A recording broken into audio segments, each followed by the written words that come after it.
আসসালামু আলাইকুম ওয়ারাহমাতুল্লাহি ওয়াবারাকাতুহু। আমার প্রিয় বোন, কেমন আছেন আপনি? ভিডিওর শুরুতে আমি আপনাকে একটা প্রশ্ন করতে চাই। খুব নিজের মনে করে উত্তরটা মনে মনে দেবেন। আপনি কি স্কুল, কলেজ বা ভার্সিটিতে পড়ছেন? প্রতিদিন সকালে ঘুম থেকে উঠে তাড়াহুড়ো করে ক্লাসে দৌড়াতে হয়, পিঠে ভারী ব্যাগের বোঝা, অ্যাসাইনমেন্টের টেনশন, আর এর মাঝেই মনের কোণে একটা খচখচানি কাজ করে। আমার দিন পালনটা বোধহয় ঠিক হচ্ছে না। হয়তো আপনি নামাজ পড়তে চান, কিন্তু ক্লাসের টাইমে অজু করার জায়গা পান না। হয়তো আপনি পর্দা করতে চান, কিন্তু ইউনিকর্ম বা ফ্রেন্ড সার্কেলের চাপে হিজাবটা ঠিকঠাক হয়ে ওঠে না। হয়তো দিন শেষে বাসায় ফিরে মনে হয়, আমি কি আসলেই আল্লাহকে খুশি করতে পারছি, নাকি দুনিয়ার পড়াশোনার চক্করে আমি আখেরাত হারিয়ে ফেলছি? বিশ্বাস করুন বোন, আপনি একা নন। আমাদের হাজারো বোন প্রতিদিন এই একই কষ্টের ভেতর দিয়ে যাচ্ছে। অনেকে তো হতাশ হয়ে ভাবে, হয়তো স্টুডেন্ট লাইফে দিন পালন সম্ভব না, আগে পড়াশোনা শেষ করি, বয়স হোক তারপর দেখব। কিন্তু থামুন, শয়তানের এই ধোকায় পা দেবেন না।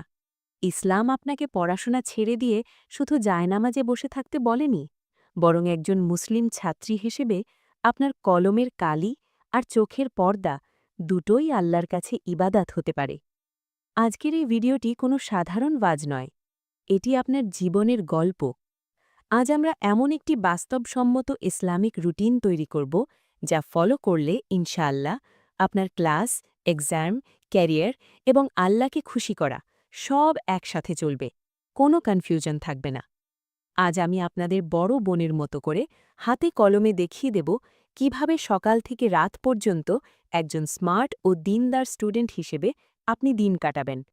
তাই অনুরোধ, খাতা কলম নিয়ে বসুন। এই ভিডিওর প্রতিটি মিনিট আপনার জীবন বদলে দিতে পারে। বোন আমার, রুটিনে যাওয়ার আগে একটা বিষয় খুব ভালো করে মাথায় ঢুকিয়ে নিন। আপনি যখন বই খাতা নিয়ে কলেজে বা ভার্সিটিতে যাচ্ছেন, আপনি ভাবছেন আপনি শুধু দুনিয়া কামাতে যাচ্ছেন। কিন্তু আল্লাহ সুবহানাহু ওয়া তাআলা চাইলে এই যাওয়া আসাটাকেও ইবাদাতে পরিণত করে দিতে পারেন। আমাদের প্রিয় নবী মুহাম্মদ সাল্লাল্লাহু আলাইহি ওয়াসাল্লাম বলেছেন, যে ব্যক্তি জ্ঞান অর্জনের জন্য কোনো পথে চলে, আল্লাহ তার জন্য জান্নাতের পথ সহজ করে দেন। সহি মুসলিম। এখন আপনি বলতে পারেন, আপু আমি তো ফিজিক্স, কেমিস্ট্রি বা অ্যাকাউন্টিং পড়ছি, এটা কি দ্বীনি এলম? দেখুন, ফরজ এলম বা দিন শেখা তো সবার জন্যই বাধ্যতামূলক। কিন্তু আপনি যে হালাল উপার্জনের নিয়তে, দেশের বা পরিবারের খেদমতের নিয়তে জেনারেল লাইনে তরছেন, আপনার নিয়ত যদি শুদ্ধ থাকে যে আমি শিক্ষিত হয়ে মানুষের উপকার করব, হারাম থেকে বাঁচব, তাহলে আপনার এই পড়াশোনাও সাদাকা হিসেবে কবুল হতে পারে। তাই নিজেকে ছোট ভাববেন না। আমি মাদ্রাসায় পড়িনি বলে আল্লাহ আমাকে ভালোবাসেন না, এই হীনমন্যতা ঝেড়ে ফেলুন। সাহাবীদের যুগেও নারী সাহাবীগণ কেউ ডাক্তার ছিলেন, কেউ ব্যবসায়ী ছিলেন। আপনিও পারবেন, শুধু প্রয়োজন ব্যালেন্স বা ভারসাম্য। আসুন এবার আমরা আমাদের রুটিন শুরু করি। খাতা কলম রেডি তো? ১. দিন শুরু হোক আল্লাহর নামে। ফজর। বোন, আপনি যতই রাত জেগে পড়াশোনা করেন না কেন, ফজর মিস করা যাবে না। ফজরের নামাজ হচ্ছে আপনার সারা দিনের অক্সিজেন। অ্যালার্ম বাজার সাথে সাথে শয়তান আপনাকে বলবে, আর ৫টা মিনিট। আপনি বলবেন, না, আমার রব আমাকে ডাকছেন। নামাজ শেষে জায়নামাজে বসেই মাত্র ৫ মিনিট সময় দিন। আয়াতুল কুরসি পড়ুন। ৩ কুল বা সূরা ইখলাস, ফালাক, নাস ৩ বার করে পড়ুন। ১০০ বার সুবহানাল্লাহ বা আস্তাগফিরুল্লাহ পড়ুন। এই ৫ মিনিটের জিকির আপনার চারপাশে একটা অদৃশ্য বর্ম বা শিল্ড তৈরি করবে, যা সারা দিন আপনাকে গুনাহ ও বিপদ থেকে বাঁচাবে। ২. প্রস্তুতির সময় ও পর্দা। Getting ready. এখন আপনি রেডি হবেন। এখানেই আমাদের বোনদের বড় যুদ্ধ শুরু হয়। যদি আপনার প্রতিষ্ঠানে ইউনিফর্ম থাকে এবং সেটা যদি টাইট হয় বা পর্দার খেলাফ হয়, তাহলে উপায় কি? উপায়, আপনি বাসা থেকে বের হওয়ার সময় ইউনিফর্মের ওপর একটি বড় বোরকা বা আবায়া পরুন। গেট পর্যন্ত অন্তত আপনি পূর্ণ পর্দায় গেলেন। যদি ক্যাম্পাসের ভেতরে বোরকা খোলার নিয়ম থাকে, তাহলে চেষ্টা করুন সবচেয়ে বড় সাইজের ওড়না দিয়ে শরীরটা ভালোভাবে ঢেকে রাখার। হাতে যদি ছোট হয়, তাহলে হাতে হ্যান্ড সক্স পরুন বা হাত মোজা পরুন। পায়ে মোজা পরুন। মেকআপ?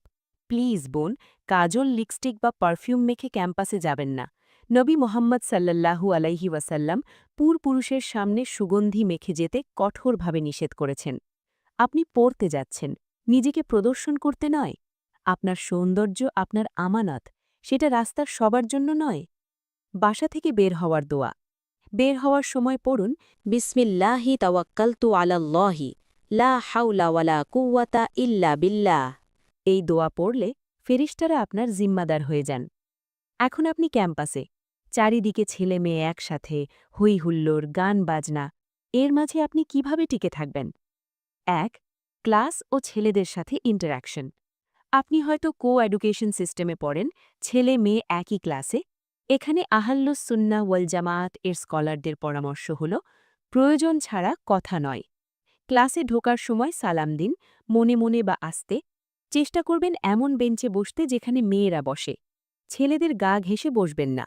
যদি কোনো ছেলের সাথে কথা বলতেই হয়, নোটস বা প্রজেক্টের জন্য, তাহলে চোখের দিকে তাকিয়ে হাসি হাসি করে কথা বলবেন না। আপনার কণ্ঠস্বর সিরিয়াস রাখুন। একে বলে কাউলান মারুফা বা সংযত কথা। আপনার গাম্ভীর্যই আপনার সুরক্ষা। আপনার আচরণ এমন হবে যেন সবাই বোঝে যে এই মেয়েটা আলাদা, এর সাথে ফালতু জোকস বা আড্ডা দেওয়া যায় না। দেখবেন বাজে ছেলেরা আপনাকে সম্মিহ করতে শুরু করবে। ২. জোহরের নামাজের চ্যালেঞ্জ ও সমাধান। সবচেয়ে বড় সমস্যা হয় জোহরের নামাজ নিয়ে। ক্লাসের ফাঁকে সময় কম, অজু করার জায়গা নেই বা কমন রুম নেই। বাস্তব সমাধান: অজু।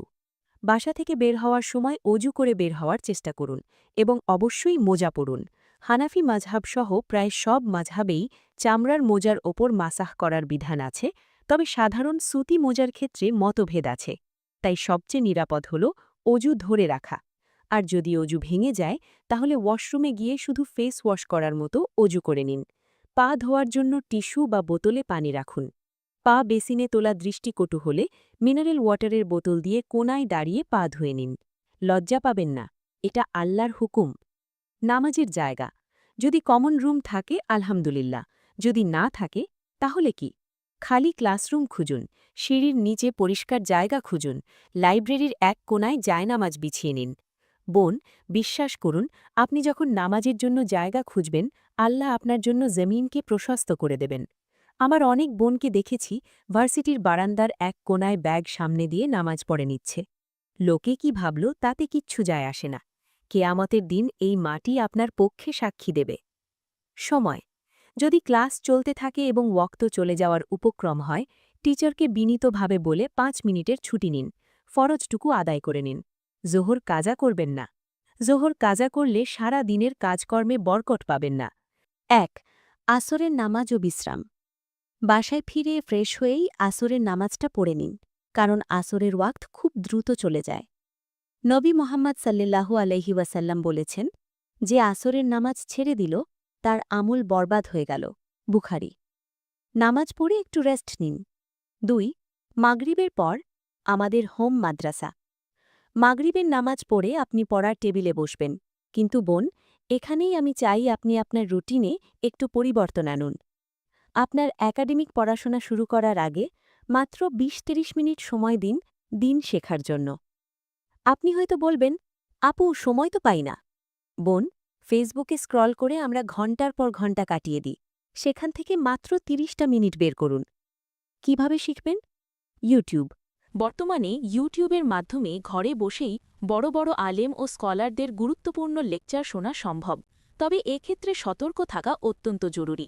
ভিউ ও জনপ্রিয়তা বাড়ানোর উদ্দেশ্যে অনেক সময় ভুল ও বিভ্রান্তিকর তথ্য প্রচার করা হয়। তাই অবশ্যই নির্ভরযোগ্য ও আহলুস-সুন্নাহ ওয়াল জামাআহ এর হকপন্থী আলেমদের চ্যানেল অনুসরণ করা উচিত। তাফসির, সিরাত, রসূলুল্লাহ সাল্লাল্লাহু আলাইহি ওয়াসাল্লামের জীবনী এবং সহি আকিদাভিত্তিক দ্বীনি আলোচনা নিয়মিত শোনা ও পড়া আমাদের ঈমান ও আমলকে শক্তিশালী করে। আমাদের যে কয়েকটি দ্বীনি চ্যানেল রয়েছে সেগুলোর লিংক কমেন্টে দিয়ে রাখা হবে। আপনারা চাইলে সাবস্ক্রাইব করে রাখতে পারেন। এর মধ্যে একটি চ্যানেলে নারীদের জন্য সঠিক পদ্ধতিতে নামাজ শিক্ষা দেওয়া হয়। আরেকটি চ্যানেলে নারীদের গোপন ও প্রয়োজনীয় মাসাইল নিয়ে আলোচনা করা হয়, যেমন হায়েজ ও নিফাস, ফরজ গোসলের সঠিক নিয়ম এবং পিরিয়ড শেষে কিভাবে শরীয়তসম্মতভাবে পবিত্র হতে হয়, এই ধরনের গুরুত্বপূর্ণ বিষয়সমূহ। আশা করি এই চ্যানেলগুলো আপনাদের দ্বীনি জ্ঞান ও আমলের ক্ষেত্রে উপকারে আসবে ইনশাআল্লাহ। বই প্রতি মাসে অন্তত একটি ইসলামিক বই পড়ার টার্গেট নিন। রিটার্ন অব দ্য সোল বা ডাবল স্ট্যান্ডার্ড বা ঈমান জাগানিয়া বইগুলো দিয়ে শুরু করতে পারেন। এরপর রিয়াদুস সালিহিন বা তাফসিরের দিকে অগ্রসর হন। নোট করা একটা আলাদা ডায়েরি রাখুন। ভিডিও দেখে বা বই পড়ে যা শিখলেন তা পয়েন্ট আকারে লিখুন। এই ডায়েরিটা হবে আপনার